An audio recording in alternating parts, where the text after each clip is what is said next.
সাক্ষাৎকারের পরিপ্রেক্ষিতে আওয়ামী লীগের আরেক নেতা, সম্ভবত তার নাম আমিনুল ইসলাম কিংবা আমিনুল হক, তিনি ওয়ালকে বলেছেন যে দেরিতে হলেও নেত্রী হয়তো সত্যিকার অর্থেই অনুধাবন করতে পেরেছেন যে তাকে কেন্দ্র করে একটা দেয়াল তৈরি করা হয়েছিল, যে দেয়াল তৃণমূলকে কিংবা সাধারণ মানুষকে, সাধারণ যারা আওয়ামী লীগ করতো তাদেরকে কেন্দ্র পর্যন্ত পৌঁছতে দেয়নি। এই দেয়ালে কারা ছিলেন? এই দেয়ালে এইচ.টি. ইমাম ছিলেন। এইচ.টি. ইমাম তো এখন মারা গেছেন। এইচ.টি. ইমামকে, এইচ.টি. ইমাম তো সেই ব্যক্তি যিনি বঙ্গবন্ধুর হত্যাকাণ্ডের পর মোস্তাকের শপথ অনুষ্ঠান পরিচালনা করেছিলেন। তিনি যদি শেখ হাসিনার সব থেকে বিশ্বস্ত মানুষে পরিণত হন এবং দলের এবং সরকারের দ্বিতীয় প্রধান শক্তিশালী ব্যক্তি হিসেবে আবির্ভূত হন, তাহলে আওয়ামী লীগ ডে ওয়ান থেকে, মানে 2008-এর নির্বাচনের পর থেকে ভুল পথে ছিল, এটা তো স্পষ্ট করে বলা যায়। আবার কোনো সাম্প্রদায়িক দলের উপদেষ্টা হিসেবে, বিভিন্ন প্রতিষ্ঠানের উপদেষ্টা, একটা পত্রিকার, একটা ইংরেজি পত্রিকার সম্পাদক, তাকে তিনি তার তথ্য উপদেষ্টা বানালেন এবং তাকে তথ্য উপদেষ্টা বানিয়ে যে মেসেজটা দিলেন সেটা হচ্ছে যে তার কাছে সাম্প্রদায়িক শক্তিরাও ভিড়তে পারে। তিনি যেটা করলেন সেটা হচ্ছে যে ধর্মের রাজনীতি বাংলাদেশে প্রতিষ্ঠিত, এটাকে অস্বীকার করা যাবে না। এই কারণে তিনি অন্য অনেকের কথা না শুনে, এমনকি সৈয়দ আশরাফের মতো নেতাদের কথা না শুনে তিনি কওমি জননী উপাধি নিলেন। কওমি জননী উপাধি নেওয়ার ফলে তার কি কোনো রাজনৈতিকভাবে লাভ হয়েছে?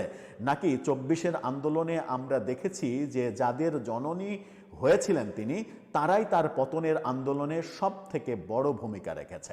এরকম অনেক প্রসঙ্গ আসলে সামনে এসে যায়। আওয়ামী লীগে কারা মন্ত্রী হয়েছে? ব্যবসায়ী, রিফিউজি, চোর, বাটপার, এদেরকে মন্ত্রী বানানো হয়েছে। এদেরকে মন্ত্রী বানিয়ে একটা দুর্নীতির স্বর্গরাজ্য বানানো হয়েছে। বিদ্যুৎ মন্ত্রণালয়ে কি হয়েছে আমরা সবাই জানি। ব্যবসায়ীকে ধরে নিয়ে এসে পররাষ্ট্র মন্ত্রণালয়ের দায়িত্ব দিয়ে দেওয়া হয়েছে, যার পররাষ্ট্র মন্ত্রণালয় সম্পর্কে কোনো জ্ঞান থাকার কথা নয়। এবং এখন 2024-এ আওয়ামী লীগ সরকার পতনের ঠিক আগেই তিনি দেশের বাইরে পালিয়ে গেছেন এবং পালিয়ে এখন রাশিয়াতে অবস্থান করছেন। এদেরকে যদি মন্ত্রী বানানো হয়, এখন আইসিটি মন্ত্রণালয়ে কি হয়েছে আমরা সবাই জানি। আইসিটি মন্ত্রণালয়ের হাজার হাজার কোটি টাকা যেভাবে লোপাট হয়েছে এই জুনায়েদ আহমেদ পলকের মাধ্যমে, এই পলকরা যারা অভিযোগ রয়েছে, আওয়ামী লীগের মধ্যেই অভিযোগ রয়েছে যে জামাত শিবিরের লোকজনকে দিয়ে তিনি আওয়ামী লীগ ক্ষমতায় থাকাকালীনই তিনি তার রাজনীতি করেছেন, এলাকার রাজনীতি করেছেন। এই কথাগুলো কিন্তু আওয়ামী লীগের লোকদেরই কথা, এগুলো কোনোভাবেই আমার কথা না। তো আওয়ামী লীগের লোকরাই যখন এই কথাগুলো বলছে, তখন অনেক দিন থেকে আলোচনা হচ্ছিল যে এই ভুলগুলো আওয়ামী লীগের সভানেত্রী স্বয়ং তিনি উপলব্ধি করতে পারবেন কিনা।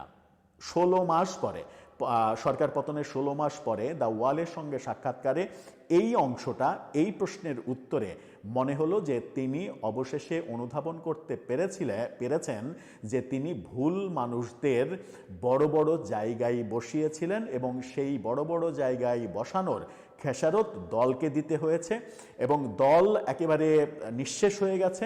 আওয়ামী লীগের প্রতিটা, আপনি যদি ছাত্রলীগের কথা ভাবেন, আওয়ামী লীগের কথা ভাবেন, প্রতিটা নেতা যাদেরকে ক্ষমতাবান বানানো হয়েছে তারা নিজেদের ভাই লীগ বানিয়েছে। আওয়ামী লীগ না বানিয়ে তারা ভাই লীগ বানিয়েছে। ভাই লীগ বানাতে গিয়ে বিভিন্ন জায়গায় থেকে টোকাই ধরে নিয়ে এসে নিজের শক্তি বাড়িয়েছে, নিজেদের লুঙ্গি কাপড়ের নিচে রেখে তাদেরকে রাজনীতি করার সুযোগ দিয়েছে। যার ফলে আমরা দেখেছি 2024-এর যে পতন, যে আন্দোলন, সেই আন্দোলন এবং পতনের পরে লুঙ্গির নিচ থেকে বেরিয়ে এসে অনেকেই বিপ্লবী সাজতে আমরা দেখেছি। তাদেরকে কিন্তু আওয়ামী লীগ রাজনীতি করিয়েছে এবং বড় বড় জায়গায় তাদেরকে প্রমোট করেছে। এই ব্যাপারগুলো যে তার এবং তার সরকারের এবং তার দলের একটা বড় ভুল ছিল, সেটা অবশেষে তিনি প্রকারান্তরে সরাসরি স্বীকার করে নিলেন।